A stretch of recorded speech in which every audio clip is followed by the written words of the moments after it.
Hola y bienvenidos a mi canal de YouTube una vez más. Hoy tenemos el caso de Pablo Goncalves o González, como también le dicen. Honestamente, Uruguay no tiene muchos asesinos, menos que menos, asesinos seriales. Para que una persona se declare asesino serial tiene que haber matado a por lo menos 3 personas y es algo que no suele pasar. Así que cuando buscamos cuántos hay en ese país, el resultado es 2. Esta es la historia del primer asesino serial uruguayo que haya sido condenado. Y se preguntarán, ¿en qué fechas ocurre algo como esto? ¿Es muy viejo el caso? Para nada, su periodo de actividad fue entre 1991 y 1993. Curiosamente, el otro asesino serial conocido de ese país también se llama Pablo, pero dejemos eso para otro video, quizá.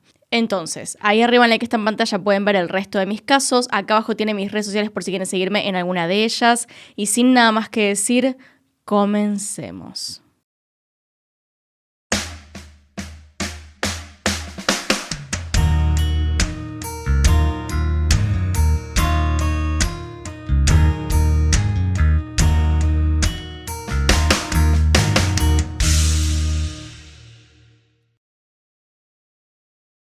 Esta historia empieza con Ana Luisa Miller Sichero. Ella era una joven de 26 años, licenciada en Historia y docente en ejercicio. Era además hermana de la renombrada tenista Patricia Miller.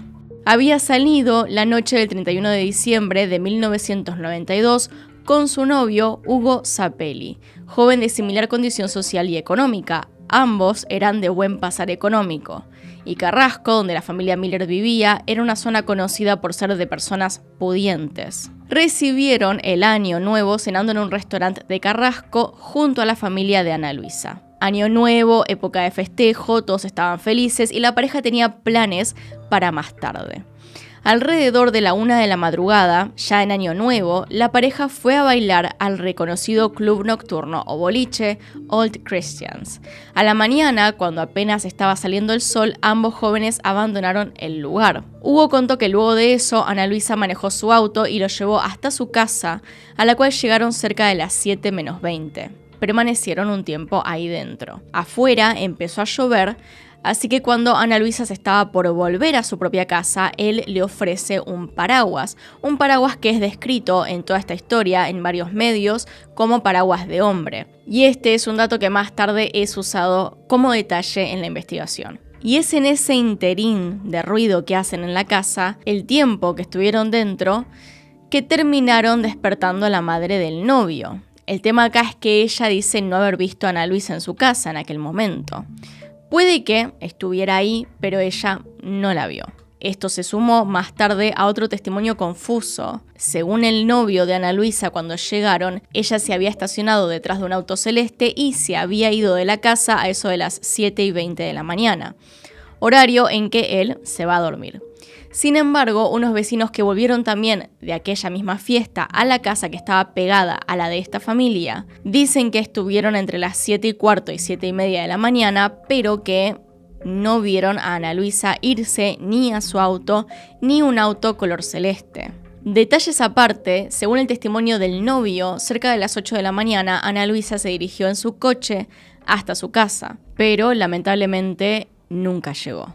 El cuerpo de Ana Luisa fue descubierto ese mismo día entre las dunas de la playa del balneario Solimar, a escasos metros de donde estaba instalada la prefectura de la localidad de Lomas de Solimar. Fue llevado a la morgue para realizarle una autopsia. Esta reveló que había sido estrangulada manualmente. También presentaba un fuerte golpe en su rostro, entre otras heridas que hallaron en el cuerpo. Encima de esto, encontraron su auto, un Fiat Uno, aquel que manejaba antes de desaparecer. Este se hallaba a tan solo 5 cuadras de la casa de la familia de la chica, lo que difería bastante del cuerpo, el cual había sido encontrado en, como les dije, Solimar. Este, que fue el primer asesinato, también sería el último en resolverse. En un principio, la policía apuntó al novio de la víctima, Hugo, como sospechoso del crimen. Después de todo, él había sido la última persona en verla con vida. y sus declaraciones contrastadas con las de otros testigos resultaban un tanto raras, como lo que les expliqué, lo de la casa. Su madre no vio a la novia, por lo cual no había testigos que hubieran visto que ella entró a la casa, y además los vecinos también mencionaron que no habían visto lo que él relató. Por otro lado, un oficial de policía había declarado haber escuchado a esta persona hablar por teléfono en el baño y decir que se llevaran algo que lo hicieran desaparecer para evitar sospechas. Sin embargo, él fue descartado, ya que no había ningún tipo de evidencia en su contra.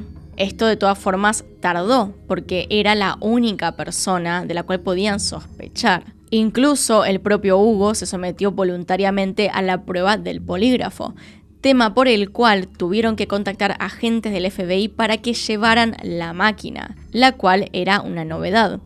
Pero por sobre todo, esta prueba no era obligatoria. Y hay que aclarar acá, como siempre, que no es una poción de la verdad, es simplemente una herramienta para ayudar a esclarecer la investigación, si siquiera eso, porque no es suficientemente precisa y libre de errores como para asegurarte que la persona está o no diciendo la verdad. A pesar de esto y de lo que implica ser observado tan de cerca, el novio de Ana Luisa se sometió a esta prueba. Los resultados llamaron un poco la atención y luego de evaluarlos se llegó a la conclusión de que Hugo podría ser el culpable por su reacción ante las preguntas de si había matado a Ana Luisa. La hipótesis del novio asesino se alimentó además de un vecino que decía haber visto a 3 personas cerca de su casa aquel día de lluvia con una conducta extraña. Él mismo contó que cerca de donde encontraron a Ana Luisa vio aquel día a 2 mujeres y un hombre alrededor de un Fiat Uno gris, persiguiéndose y buscando algo en el auto. Describe gritos de dolor agonizante también. Y luego de que la policía le mostrase fotos a este individuo, él identifica a Ana Luisa y a su novio como 2 de las 3 personas que vio ahí.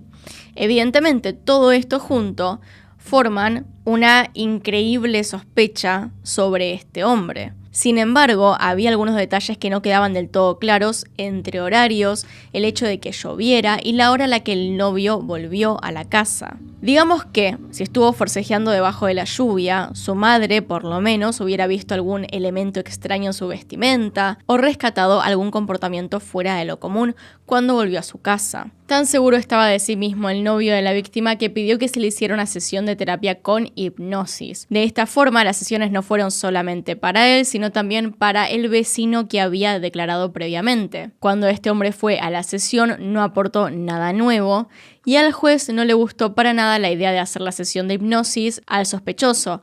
Aún así se hizo y los detalles son confusos. Pero la realidad es que se dijo que no se podía concluir que fuera culpable a través de lo que mencionó durante la sesión.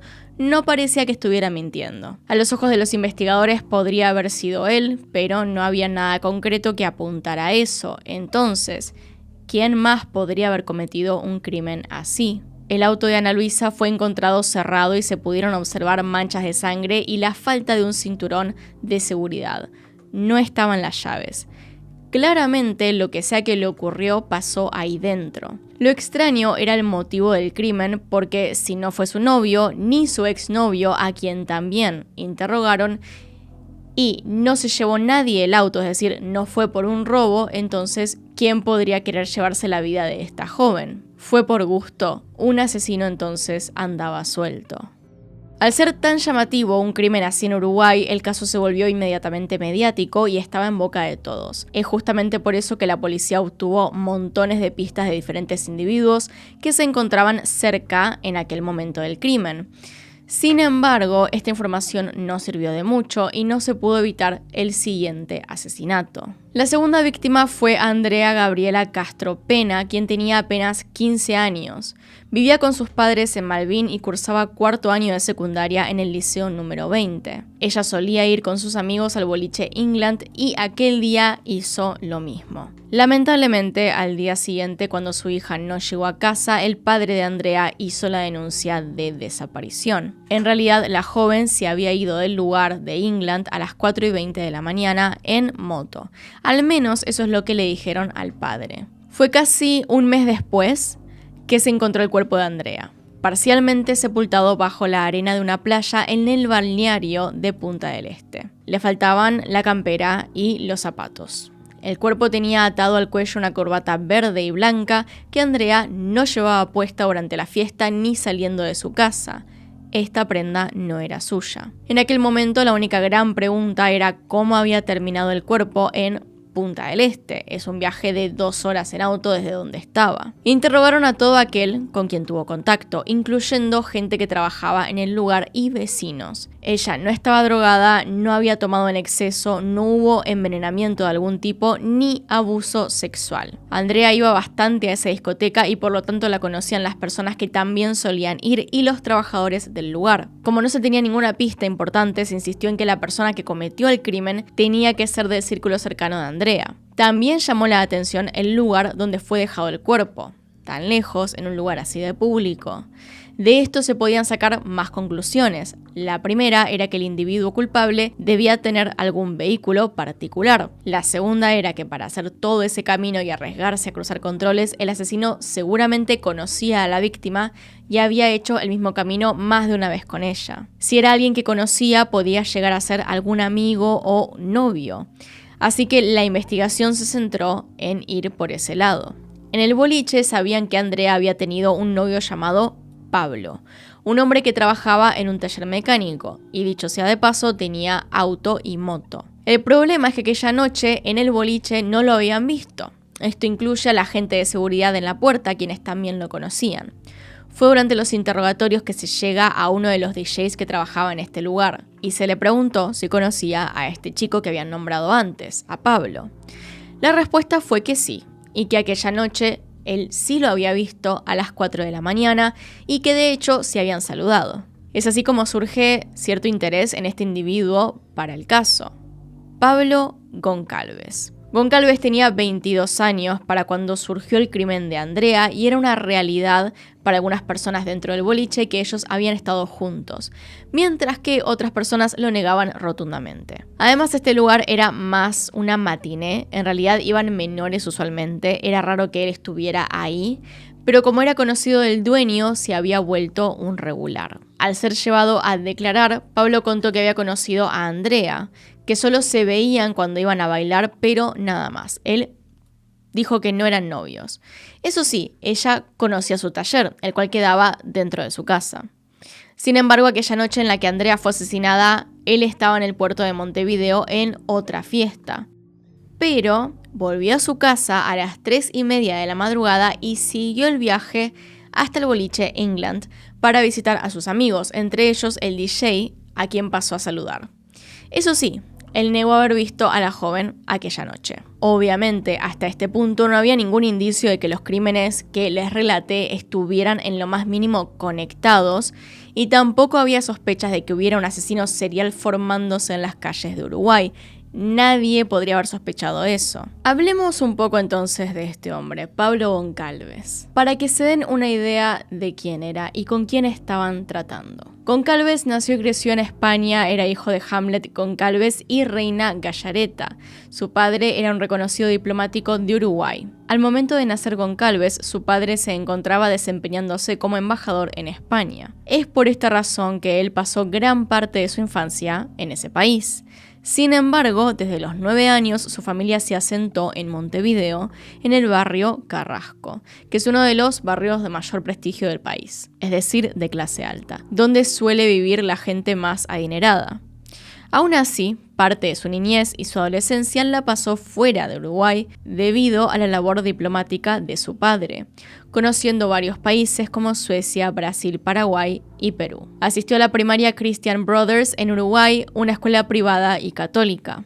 Al llegar a la adolescencia asistió al Liceo Público número 15 de Carrasco, donde se graduó sin mayores problemas. De hecho, se dice que era un alumno bastante bueno e inteligente. Una vez finalizados sus estudios secundarios, comenzó a asistir a la universidad donde estudiaba la carrera de Economía. Hasta mediados de 1991 tuvo una novia y había instalado un taller de reparaciones de motos en sociedad con un compañero suyo en el garage de su casa. Hasta ahí no encontramos ningún suceso fuera de lo normal que haya influido de manera muy negativa en la personalidad de este hombre.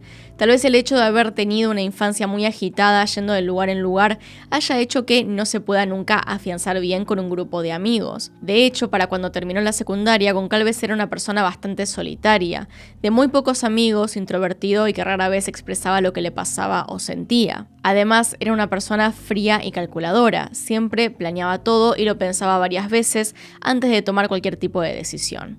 Al menos eso es lo que se decía sobre él. Sin embargo, detrás de todo este comportamiento se ocultaba una persona impulsiva, manipuladora y sobre todo muy dañina. El primer crimen del que se tiene registro de Goncalves sucede en el año 1991, meses antes del primer asesinato que les relaté recién, cuando Goncalves violó a una joven de 28 años.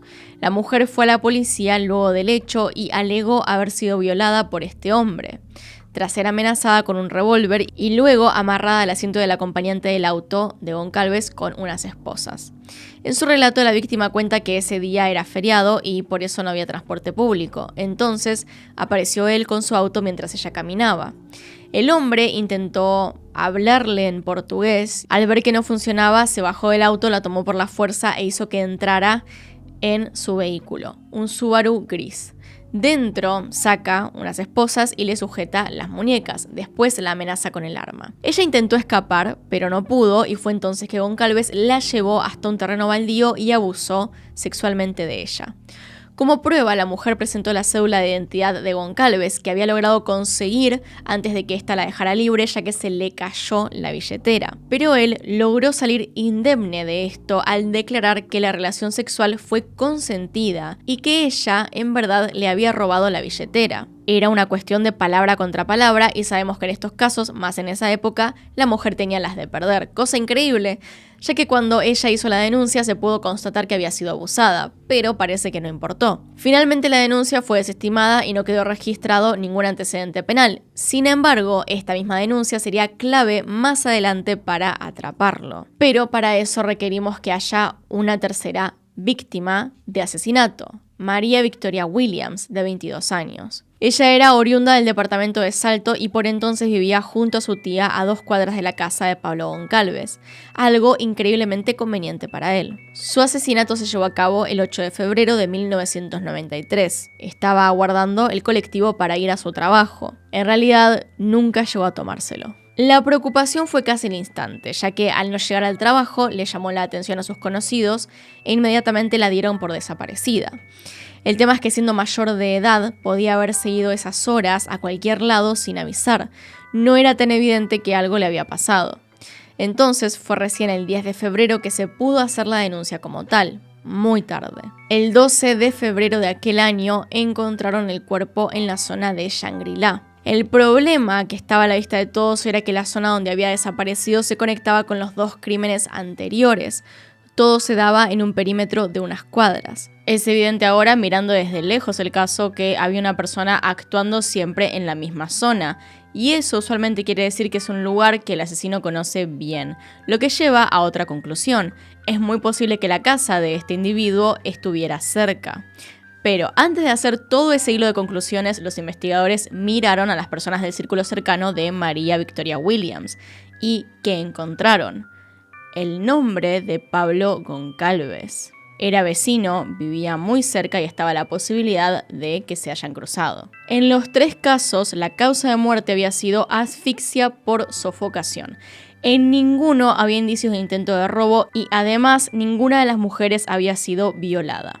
El patrón estaba bastante claro, por lo menos en las últimas 2 víctimas. Había entonces varias personas en la mira, pero de momento ningún culpable. El único que coincidía en 2 de los asesinatos era Pablo Goncalves y la clave se encontraba en aquella vez que fue denunciado. En 1992, como les dije antes, una mujer lo denunció porque la subió a su auto a la fuerza y la esposó.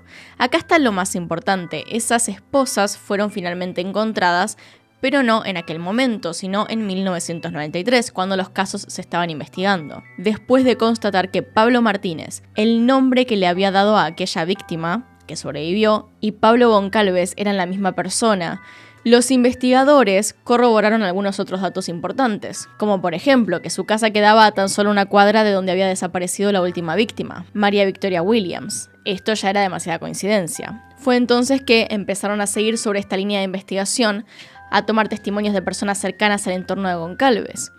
Uno de sus amigos mencionó que había visto en su casa unas esposas. De hecho, las tomó y las llevó a la policía. Esto hacía que la denuncia de violación, que había sido desestimada por falta de pruebas, ahora sí tuviera evidencia, ya que en su relato la chica había dicho que Goncalves la había esposado. Con esto los investigadores estaban listos para detener e interrogar a Goncalves. La diferencia con la primera vez que le habían hablado es que en esta ocasión estaban seguros de que tenía algo que ver. Después de todo, era demasiado extraña la coincidencia con el caso de Andrea y el hecho de que ya hubiese testificado para ese crimen. Podía ser una gran coincidencia o realmente estaba detrás de las dos muertes. Cuando lo llevaron a interrogar en esta ocasión, se llevaron una sorpresa al notar que este no se encontraba en su casa y nadie sabía dónde estaba. Parecía que se había fugado. Y tal vez fue así, porque en realidad se encontraba en aquel momento en Brasil en casa de unos parientes. No importó, el allanamiento se haría igual, pero en presencia de su abuela, quien vivía ahí. La policía ordenó la detención de Goncalves. De todas formas, él ya estaba volviendo al país, así que cuando llegó a la frontera, fue detenido. Al momento de por fin allanar la casa, hallaron fotos de él de pequeño. En estas se lo podía ver con una peculiar corbata, y era exactamente igual a la corbata que habían hallado en el cuerpo de su segunda víctima, Andrea Castro. Además, encontraron en su guardarropa dos corbatas más iguales a esta, pero con distinto color. ¿Otra coincidencia? No. Era de una marca que no producía hacía más de 30 años. De hecho, esas corbatas eran originalmente del padre de Goncalves. También se averiguó que las corbatas se vendían en paquetes de A3 y a él le faltaba una a la colección. Esto era ya fuerte evidencia para considerar a Goncalves sospechoso por al menos uno de los crímenes. Además, la familia en aquella casa tenía varias armas. Recordemos que él en un momento usó un arma para obligar a su primera víctima a irse en su auto. Ahora, Pablo Goncalves estaba en manos de la policía, pero no quería decir nada. Sin embargo, luego de casi un día entero en el lugar siendo interrogado, y con el tiempo contando antes de que fuera llevado ante un juez, decidió confesar.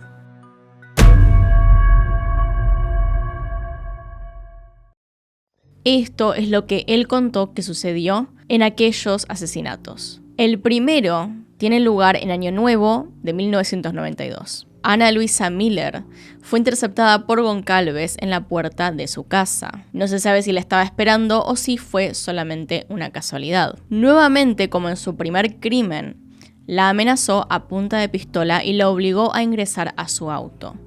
Una vez allí le dio un fuerte golpe, dejándola casi inconsciente, y luego la estranguló hasta la muerte. Una vez llevado a cabo el asesinato, dejó el cuerpo de la víctima en la playa en el balneario Solimar. Entre el primer y segundo asesinato de Goncalves ocurre un hecho a destacar, y es que su padre, Hamlet, falleció el 16 de julio de 1992. Esto afectó bastante a Goncalves en lo que respecta a su rendimiento académico. Sin embargo, no influyó en sus ansias de llevar a cabo nuevos crímenes. Siguiendo así, interceptó a Andrea el domingo 20 de septiembre de 1992. Como les dije, se conocían. Ella lo tenía anotado en su agenda. Sabía su cumpleaños. No se sabe qué tan cercanos eran o qué tanta verdad era que habían sido novios en algún momento. Según él, no necesitó usar la fuerza o un arma para llevarla, más bien, ella lo vio con su auto y le pidió que la llevara a su casa. Él aceptó y se detuvieron en un bar. Llevaron bebidas a un lugar apartado a la altura del Hotel Carrasco. En ese momento estaban dentro del auto y por alguna razón que él dice no poder recordar, comenzaron a discutir. Ella intentó salir del vehículo después de darle una cachetada y él la persiguió hasta la playa, para subirla a la fuerza al auto de nuevo, donde terminó ahorcándola. De ahí la lleva a Punta del Este, cava con las manos y la deja semi enterrada en la arena. Ahí ya se podía apreciar el modus operandi y el target que elegía Goncalves para sus víctimas. Todas eran mujeres jóvenes, de contextura delgada y con cabello castaño. Además, no parecía haber una motivación sexual detrás de sus crímenes, y lo que lo motivaba era simplemente el placer de matar por matar. A su tercera víctima la vio desde la ventana de su finca. Aquel 8 de febrero había ido a bailar y volviendo a su casa se quedó afuera un rato. A María Victoria ya la había visto desde antes, así que cediendo ante un abrupto impulso, salió a la calle a abordarla. Le planteó la siguiente excusa. Le dijo que su abuela estaba enferma, que había sufrido un repentino ataque y se encontraba desmayada y sin reacción. Le dijo que necesitaba ayuda urgente y ella, solidaria, aceptó acompañarlo hasta la casa para ver a la abuela. Recordemos que él vivía muy cerca del lugar donde la encontró. Una vez dentro de la casa, Goncalves le habría pedido que tomara el teléfono para llamar a emergencias, mientras él subía al segundo piso para intentar reanimar a su abuela. Que a todo esto, por si no se entiende, la abuela no estaba ahí, ni estaba desmayada, ni le pasaba nada. Cuando María le dio la espalda para usar el teléfono, Goncalves aprovechó y la atacó a traición. Luego de forcejeos, se pudo imponer sobre su víctima. Luego de hacer que se desmayara, le puso una bolsa de nylon a la cabeza y la ató a su cuello, finalmente asfixiándola hasta la muerte. El cuerpo lo escondió detrás de su sillón con la bolsa puesta. Luego siguió con su día como si no hubiese pasado nada. La noche anterior había quedado de encontrarse con unas chicas con las que había bailado en el boliche, así que aquel día fue con un amigo con el que también había estado en ese boliche y partieron a la casa de estas mujeres, como de vuelta si nada hubiese pasado, como si no tuviera el cuerpo de una chica todavía en la casa. De hecho, después de eso siguió con su vida, puso el cuerpo en el auto, lo paseó por Uruguay, por algunos lugares, y después lo dejó en donde más tarde lo encontraron. Acá lo más importante es que él tenía información acerca de todos los crímenes, incluyendo este último en el que se llevó el cuerpo para dejarlo en otro lugar con el auto y quemó las pertenencias de la mujer. Al darle el lugar a la policía donde había dejado estos objetos, los pudieron encontrar en ese mismo punto. Con el caso que hubo más polémicas fue el primero, ya que no habían encontrado evidencia que lo ligara directamente. El problema es que a la hora de declarar, dijo que no era culpable del caso Miller y que la policía le había dado los detalles para poder él relatar esta historia. La clave acá era que Goncalves, durante su declaración, supuestamente no sabía que podía tener un abogado y tampoco tenía idea del derecho a no incriminarse. En resumen, dijo que lo habían obligado a dar todos los detalles, pero que a la vez, si lo hacía bien, si colaboraba, no le iban a intentar atribuir otros crímenes ocurridos de manera similar. Igualmente, no era muy difícil de creer que aquellos encargados de estos casos fueran a utilizar medios como los que él describió. Dijo que lo habían torturado. Para que se den idea con quién estaban tratando, uno de los oficiales a cargo era José Felisberto Lemos, quien es conocido como un torturador en la Dirección Nacional de Información e Inteligencia, la DNII, durante la dictadura. Y no es un tema que se haya tomado a la ligera, ya que en el 2011 se hizo la denuncia y en el 2020 se le dio prisión. Es decir, lo que contaba Goncalves podía ser verdad, pero podía ser un invento tranquilamente. El caso debía ser revisado de forma eficaz y precisa. Dos de los casos eran muy cercanos a él, así que no había tantas dudas. Sin embargo, el crimen de la joven Miller tenía muy pocos detalles y pruebas. Pero todo lo que se investigó hasta ese momento, visto de manera agrupada, era suficiente para acusarlo de ser el responsable. Hay documentos extensos que hablan acerca de la posibilidad de que se lo haya culpado de un crimen que no cometió. Sin embargo, en la reconstrucción de los hechos hubo varias instancias en las que describió con detalle elementos del crimen que podrían parecer pequeños, pero que solo podría saber alguien que estuvo en la escena. Por ejemplo, se le pidió a Goncalves que maniobrara el auto como lo hizo cuando se deshizo del cuerpo. Los investigadores sabían, por las pruebas halladas, que el auto tenía que estar en una posición determinada para que el cuerpo sea arrojado y quedara como fue encontrado. Cuando él participó de la reconstrucción, estacionó el auto exactamente en la posición esperada, por lo que también se lo pudo implicar por ese asesinato. Además contó que la chica llevaba consigo un paraguas antes de que la interceptara a la salida de su casa, un paraguas que describió como de hombre, que es el que le había prestado su novio aquella madrugada antes de irse porque llovía. Al decidir confesar y dar detalles a la policía, contó por ejemplo que había tirado las pertenencias de una de sus víctimas, Maria Williams, en un terreno baldío. Cuando los investigadores fueron a este lugar, encontraron un monedero que luego fue reconocido como perteneciente a Williams, otra prueba más de que él podía ser culpable. Fue muy importante el auto, hay cosas que no se pueden aprender a la fuerza y esto resultó tan natural que ató toda la evidencia. De esta forma fue finalmente procesado por el crimen de Miller. La etapa de los juicios fue difícil y más lo complicó la defensa de Pablo Goncalves. Sin embargo, fue procesado el 1 de septiembre de 1993 por el asesinato de Ana Luisa Miller y condenado por la justicia de Pando por homicidio. El 9 de febrero de 1996 fue condenado por los homicidios de Andrea Castro Pena y María Victoria Williams, también por ultraje público al pudor, violación y privación de libertad de la enfermera. Y si se preguntan de cuánto fue la condena, de 30 años. Y eso no es todo. Ya en prisión, Goncalves volvió a hacer noticia en reiteradas ocasiones. Por ejemplo, en 1999 otros reclusos intentaron asesinarlo dándole 26 puñaladas, aunque sobrevivió luego de la asistencia médica. En el año 2000 quiso limpiar su nombre públicamente, insistiendo en la supuesta difamación que cometieron contra él, acusándolo de ser culpable del crimen de Miller. Para esto hizo una carta bastante larga donde cita diferentes fuentes y parte del expediente judicial. No sirvió de mucho y siguió cumpliendo condena. También en 2005 se casó con una mujer llamada Alejandra, quien al parecer era fanática de él. Este tipo de fenómenos suele darse con asesinos seriales que despiertan un inesperado fanatismo en las personas. En el 2012 se hizo público que Goncalves comenzaría a pedir su liberación y se recalcaba el excelente comportamiento que tenía en la cárcel.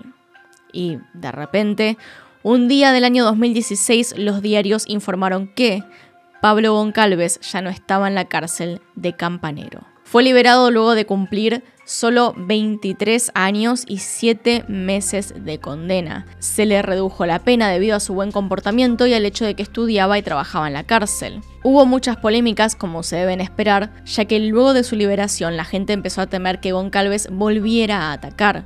Hubo pedidos de que se haga pública su imagen, así como también su paradero, para que los vecinos pudieran tomar algún tipo de precaución. Sin embargo, esto violaba sus derechos, ya que Goncalves había cumplido con su condena efectivamente, y no era obligatorio ningún tipo de control sobre sus actividades en ese momento. Además, hubo gente que decía que no habría tanto problema respecto a matar de nuevo, ya que era probable que no lo hicieran en Uruguay, siendo que ya conocían su modus operandi. Pero claramente, seguía siendo un peligro en libertad en cualquier otro país al que fuera, como pasó más tarde. Lo siguiente que se supo fue que Goncalves había estado viviendo en Paraguay, luego de su liberación, y fue detenido en 2017 y sentenciado a 2 años de prisión allí, ya que se descubrió que portaba un arma 9 milímetros, tenía una moto robada, cartuchos para el arma, todo esto prohibido en Paraguay, y cocaína. La condena la cumplió en 2019. Lo último que se sabe es que a finales de 2023 Goncalves habría vuelto a Uruguay, aunque su paradero es incierto. Hace pocas semanas, en marzo de este año 2024, surgió la noticia de que habría atacado de nuevo a una mujer. Ella hizo la denuncia a la policía y dijo que la persona que la abordó se identificó a sí misma como el asesino Pablo Goncalves. Sin embargo, cuando la policía investigó el caso, viendo cámaras de seguridad, lograron identificar al individuo que la había atacado, y no era él, era un hombre de 45 años con antecedentes de violencia doméstica, cuya identidad no se hizo pública. Así que eso fue simplemente una falsa alarma, por lo cual si vienen a este video esperando algo acerca de eso, esa era toda la noticia. Hoy en día en Uruguay, sobre todo en la zona de Carrasco, el miedo y la paranoia se manifiesta en los vecinos ante la incertidumbre de si Goncalves se encuentra realmente por allí o no. Así que eso es todo por hoy, esa es toda la información que tengo para ustedes. Goncalves, por todo lo que sé hasta ahora, sigue vivo, sigue estando por ahí. Desearía que tuviéramos un final un poco mejor, un poco más tranquilizante, pero no es así. Es un caso muy actual, aunque no parezca, porque es también muy conocido. Pero bueno, eso es todo lo que tengo para decir. Déjenme abajo en los comentarios lo que opinan al respecto. Acá están los Patreons y los miembros del canal. Gracias por apoyarme a través de esos medios. Y sin nada más que decir, acá tienen un video nuevo, acá tienen un video recomendado. Se pueden suscribir haciendo clic en mi cara y nos vemos en otro video. Adiós.